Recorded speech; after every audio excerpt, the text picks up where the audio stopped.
Russia Ukraine യുദ്ധം നടക്കുകയാണ്. യുക്രൈനിലേക്ക് വേറൊരു രാജ്യം കൂടി ആക്രമണം നടത്തിയാൽ എങ്ങനെയിരിക്കും? ഈ ചർച്ചകളാണ് ലോകമാധ്യമങ്ങൾ ഇപ്പോൾ ഉയർത്തുന്നത്.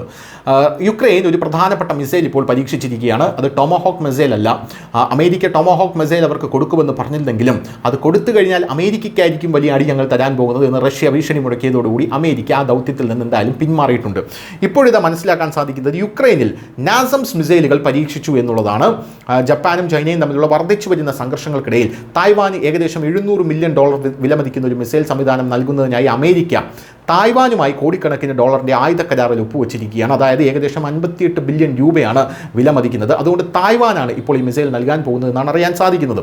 ഇൻഡോ പസഫിക് മേഖലയിൽ ഇതുവരെ ഓസ്ട്രേലിയയ്ക്കും ഇന്തോനേഷ്യയ്ക്കും മാത്രമേ ഈ സംവിധാനമുള്ളൂ. RTX കമ്പനി നിർമ്മിച്ച സാംസസ് national advanced surface to air missile system medium range air defence സിസ്റ്റമാണിത്. തായ്വാന് വേണ്ടിയുള്ള ഒരു പുതിയ ആയുധമാണിത്.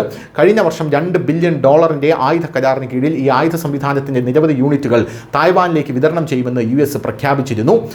നസാം സിസ്റ്റം നിർമ്മിക്കുന്നതിനുള്ള കരാർ RTXന് നൽകിയിട്ടുണ്ടെന്നും ഇത് 2031 ഫെബ്രുവരിയിൽ പൂർത്തിയാകും എന്നും പെൻറ്റഗൺ പറയുന്നു. 2026 സാമ്പത്തിക വർഷത്തിൽ വിദേശ സൈനിക വിൽപ്പന പ്രകാരം $698.9 മില്യൺ അനുവദിച്ചിട്ടുണ്ട്. യുക്രൈനിലെ റഷ്യൻ ആക്രമണത്തിനെതിരെ പ്രതിരോധിക്കാൻ ഉപയോഗിച്ചിട്ടുള്ള ഈ മിസൈലുകൾക്ക് വ്യോമാക്രമണങ്ങളെ തടയാൻ കഴിയും. കൂടാതെ ലോകമെമ്പാടും ഇവയുടെ ആവശ്യങ്ങൾ വർദ്ധിച്ചുകൊണ്ടിരിക്കുകയാണെന്ന റിപ്പോർട്ടുകൾ പുറത്തുവരുന്നു.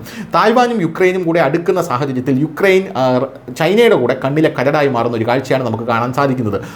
ഓൾറെഡി ചൈന എന്ന് പറയുന്നത് റഷ്യയുടെ അടുത്ത സുഹൃത്താണ്. സ്വാഭാവികമായിട്ടും യുക്രൈനെ ചൈനയും കൂടെ ചേർന്ന് ആക്രമിക്കാനുള്ള ഒരു സാഹചര്യം ഉരുത്തിരിക്കുകയാണ്. കാരണം തായ്വാനും യുക്രൈനും തമ്മിൽ അടുക്കുന്ന സാഹചര്യത്തിൽ യുക്രൈനെ ചൈനയും കൂടെ ചേർന്ന് ആക്രമിക്കാനുള്ള ഒരു സാഹചര്യം ഉരുത്തിരിക്കുകയാണോ എന്നുള്ള ചോദ്യമാണ്. വിചിത്രമാണെങ്കിലും അത്തരത്തിലൊരു ചോദ്യമാണ് ഇപ്പോൾ ലോകമാധ്യമങ്ങളെല്ലാം തന്നെ ഉയർത്തിക്കൊണ്ടിരിക്കുന്നത്. News desk news India Malayalam.